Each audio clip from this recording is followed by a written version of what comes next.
Dad's last words to me were, "Some bridges deserve to burn, John, but others need to be rebuilt." 2 weeks later, I was told not to attend his funeral. They weren't prepared for how I'd honor his final lesson. I never really belonged in the Whitmore mansion. Even as a kid, I could feel the heavy silence that followed me around those marble halls. My father, Richard Whitmore, built an empire in commercial real estate, but I was born before all that, when he was still just a struggling developer with big dreams, and my biological mother was still alive. The first family, they called us sometimes, though never to our faces. Dad remarried when I was 8. Victoria, with her perfect blonde hair and social connections. She brought her own kids into our world. Maxwell and Erica, both younger than me, and both instantly more acceptable than I ever was. They fit the Whitmore image Victoria wanted to craft. Prep schools, polo lessons, charity galas. Me? I was more interested in what was happening in the garage than at the country club. "John's going through a phase," she'd tell her friends at dinner parties, voice dripping with fake concern while I sat there in my worn jeans. "We're hoping he'll grow out of it and join the family business." I'd catch my father's eyes across the table. A flicker of understanding, maybe even pride. He didn't want me to be like them either. Victoria tried everything to fix me. Military school when I was 14. Therapy when I was 16.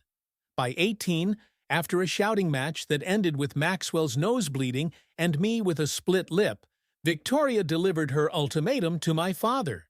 It's him or us.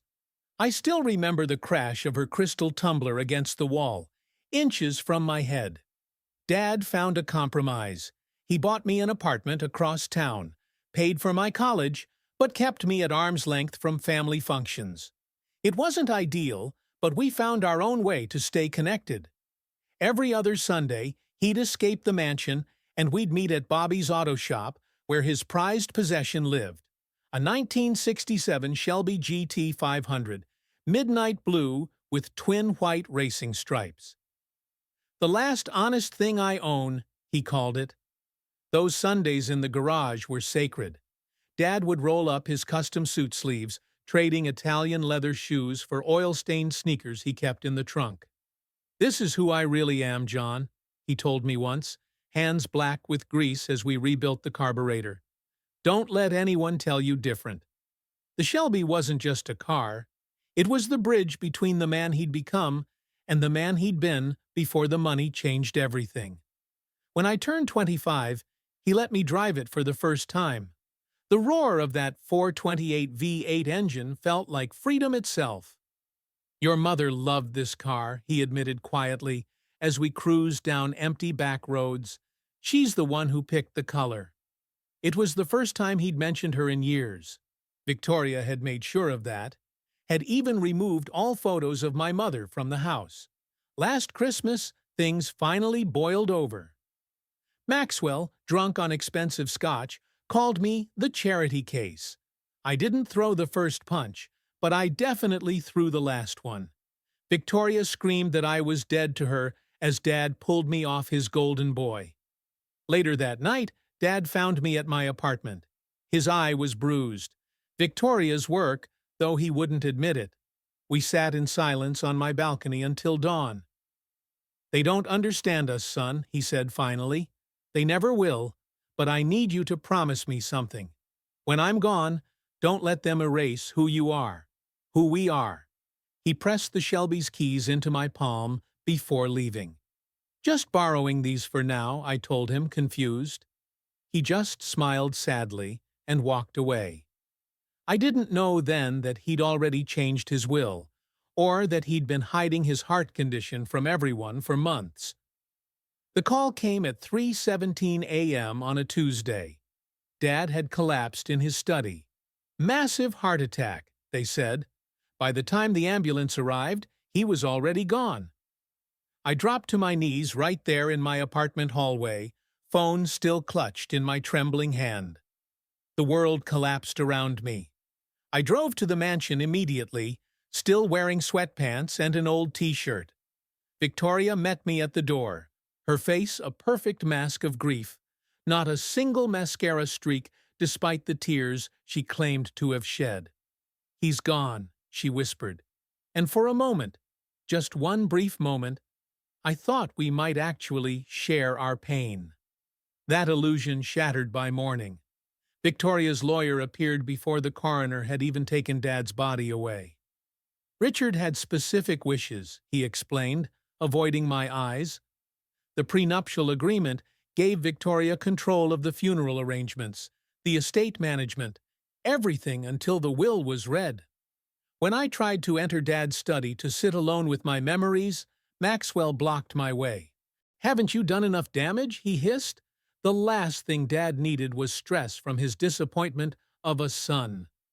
His words hit harder than any punch could have. Erica stood behind him, nodding silently, arms crossed. "He called me last week," I argued, voice breaking. "We were fine. We were always fine."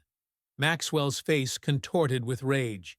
"His blood pressure medication doubled after your Christmas stunt. The doctor said stress was killing him. You were killing him."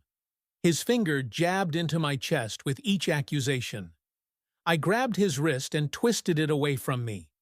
"Don't you dare touch me," I warned, my vision blurring with tears and fury. Victoria appeared between us. "This is exactly why you need to leave," she said coldly. "You bring chaos everywhere you go." I spent the next 3 days calling, texting, trying to get information about the funeral arrangements. Nothing. Then Thursday night, my phone pinged with a message from Erica. "Service is Saturday at St. Matthew's. Family only. Mom says you're not welcome. Dad's lawyer will contact you after regarding inheritance matters." I hurled my phone across the room, shattering both the screen and the framed photo of Dad and me by his Shelby. The frame splintered, glass scattering across my floor like the fragments of my heart. The lawyer called the next day.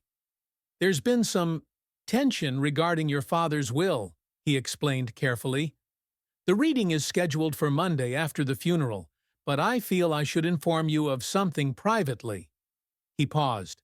"Your father left specific instructions regarding his 1967 Shelby GT500. It's yours, exclusively. No contestation possible." I almost laughed through my tears.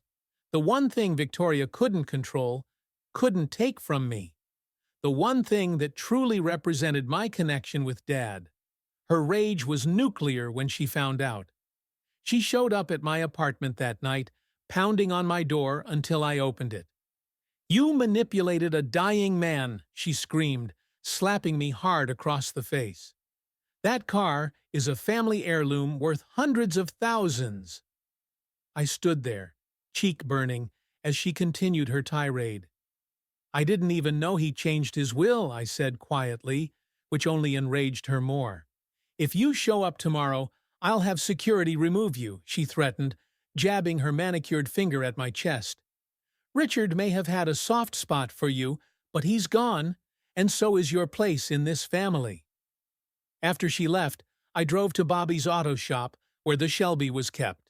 I sat in the dark garage, running my hands over the steering wheel that still bore the imprints of my father's fingers. That's when I noticed the glove compartment wasn't fully closed. Inside was an envelope with my name written in Dad's distinctive handwriting. His final message to me, hidden where only I would find it. My hands trembled as I opened the envelope. The paper inside smelled faintly of Dad's cologne, sandalwood, and something distinctly him. "John," the letter began, "if you're reading this, then I'm gone, and you've found your inheritance. The only thing I own that was never tainted by compromise." I read by the dim light of the garage, tears blurring the words. Dad knew he was dying, had known for months. His heart condition was far worse than he'd let on to anyone. "Victoria and the kids will be taken care of financially," he wrote. "But this car, this was always meant for you. It represents the man I was before money changed me, the man you've always tried to be." The letter continued. "They'll try to keep you away. From the funeral, From the family? From the memories? Don't let bitterness consume you like it did me for so many years. Show up, son, not with rage, but with dignity. Some bridges deserve to burn, John, but others need to be rebuilt. Choose wisely which is which. I sat in that garage until dawn broke, reading and rereading his words. My first instinct had been exactly what they expected of me: to lash out, to sell the car just to spite them, to create a scene. That's what the black sheep would do. That's what John Whitmore, family disappointment, would do. But Dad had seen something more in me. I drove to Bobby's apartment above the shop and pounded on his door until he answered, bleary-eyed and confused. I need your help, I told him. I need to restore the Shelby, now. We worked for 36 hours straight, buffing out scratches in the midnight blue paint, conditioning the leather seats, tuning the engine to perfection. Bobby didn't ask questions, just worked alongside me with quiet understanding. By Saturday morning, the Shelby gleamed like it must have the day Dad first drove it home decades ago. I went home, showered, and put on the one suit I owned. Charcoal gray, Dad's favorite on me. Makes your eyes look just like your mother's, he'd said once. I carefully folded his letter and placed it in my breast pocket, right over my heart. The church was 8 miles away. The cemetery, another 2 beyond that. I plotted the route carefully, calculating exactly when the procession would arrive. This wasn't about making a scene. This wasn't about revenge. This was about honoring the man who had always seen the best in me, even when no one else did, especially when no one else did. My phone buzzed with texts from Victoria's security team warning me not to come. I ignored them and started the Shelby's engine. The rumble vibrated through my chest like a second heartbeat, powerful and alive. In that moment, I felt Dad sitting beside me, nodding in approval. "Let's go say goodbye properly," I whispered, and pulled out onto the road that would lead me back to the family that had rejected me, and the father who never had. The procession had just begun to wind its way through the cemetery gates when I arrived. Dozens of black luxury cars crawled along the narrow path toward the hilltop where generations of Whitmores were buried. I stayed back, waiting for them all to park, to gather. The Shelby's engine purred patiently, like a predator biding its time. When I finally turned onto the cemetery drive, I didn't race. I didn't rev the engine unnecessarily. I simply let the Shelby announce itself. That distinctive rumble that anyone who knew my father would recognize instantly. Heads turned as I approached. Victoria's face went ash-white. Maxwell stepped forward as if to block my path, but his lawyer held him back with a warning hand. I parked at a respectful distance and walked calmly toward the gathering. The sea of mourners parted silently, some with curious eyes, others with open hostility. Victoria stepped forward, her expression murderous beneath her black veil. "You weren't invited," she hissed, quiet enough that only those closest could hear. I looked at her steadily. "I'm not here for you." Maxwell pushed past his mother.